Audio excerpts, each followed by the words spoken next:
I moved to Brooklyn, New York, and me and Daniel moving this place together. And late 2016, I forget to tell you guys this. Again, in 2016, like I want all of us to know one thing about addiction.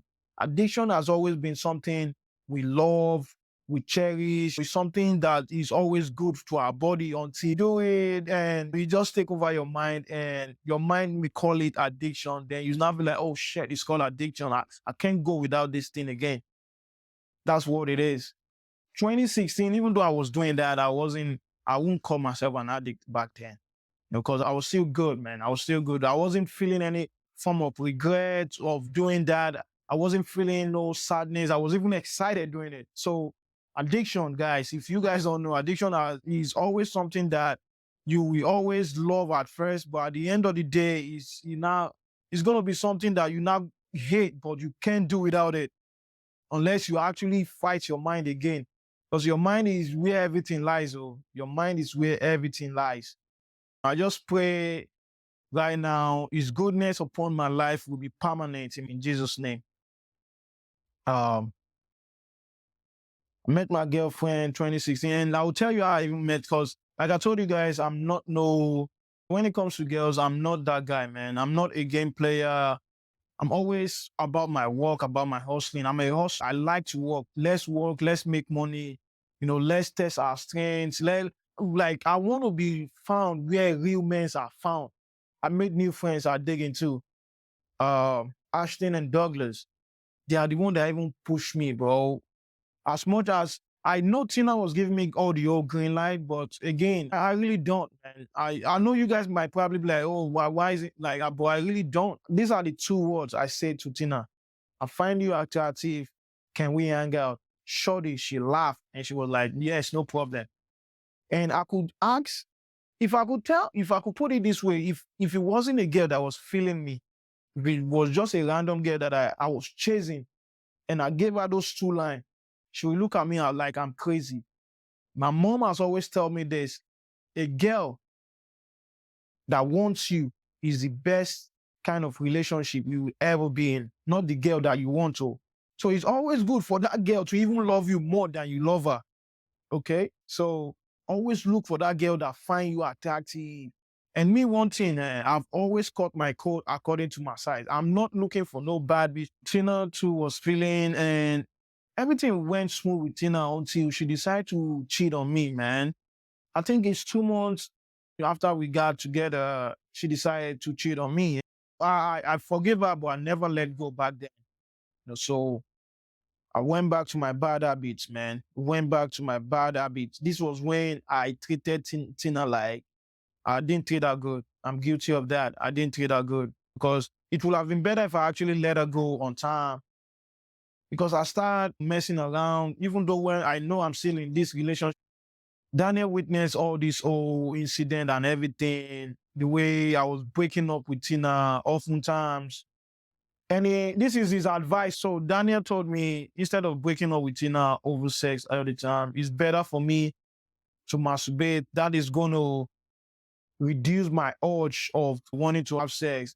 And like I said to you guys, addiction is something that we've always loved from the beginning. We've always liked it. It's always giving us a sense of satisfaction in a way until you do it to a certain extent. It takes over you, man. And when it takes over you, it's really hard to come back and change. You need a willpower to change. Not everyone has the power to change. Change, I could remember in school, they say, change is constant. Change is constant. My accountant teacher, that shit is not constant. In real life, change is not constant. Change is not for everyone. Some people can change from their bad habits. But I will really applaud anyone who has, an habit that you don't like. Try meditation. It will help you. Back to my story. Daniel introduced me and it was working though, because at this time, that was how me and Tina's relationship almost got into marriage. Tina, I think I even proposed to Tina in a hotel. Yeah, I did. I was even surprised because back then I was this, construction guy putting on dirty clothes, going to kitchen, cooking food. And I'll tell you this, Waskido told me that like American girls are not good. Tina is an American girl. I was working construction, putting on dirty clothes, working kitchen job, doing all of that. She still accept to marry me for who I am. So that actually made me see what Waskido said isn't true. It just depends on the kind of girl you want. This is where I know she's not my kind of wife. I came in from construction work one day. She was just laying in the bed, smoking weed. The dishes that we used to eat, bed was still unkept. Everything was just untidy. And this actually pissed me off because, like, shorty, you in the crib all day. What are you doing? When Tina left me, that's when I know what I've done to my body. Because I wasn't getting no girls. Like I've told you guys, I'm not like, I don't chase girls. I don't see myself chasing girls. Even though I think when I got addicted, that's when I now want to like talk to girl, but now lack the courage. Me that normally before, like girls, I've seen them, I'm like, "Nah, I'm doing my own thing. I don't care." But now that I now start watching pornography, now I want girls so bad and just no courage to walk up to them and be like, yo. So the pornography was the main thing that actually got me fucked, man. 2019, I knelt down because at 2019, that's when I know I got to change these bad habits. Like I'm getting tired. People always say jobs are the one giving you stress. My job, I've always loved all job I've done. The thing that was giving me stress is the fact that I was coming back from this job. All I could think about is masturbation. All I could think about is getting a new port. At this time when Tina leave me, I even got worse. I got worse because I was just living my life like a sorry man life. But that hustling spirit, despite the fact that I was really messed up deep down inside of me, I was still able to like say, nah, you're not just gonna be an addict that's not gonna work. I'm still gonna work. This is not gonna define me. So even though when I was still going to church, so I moved to New Jersey in 2019 with Philip. At this time, my mindset back then was like, I think I'm not man enough to live alone. Let me live with my roommates.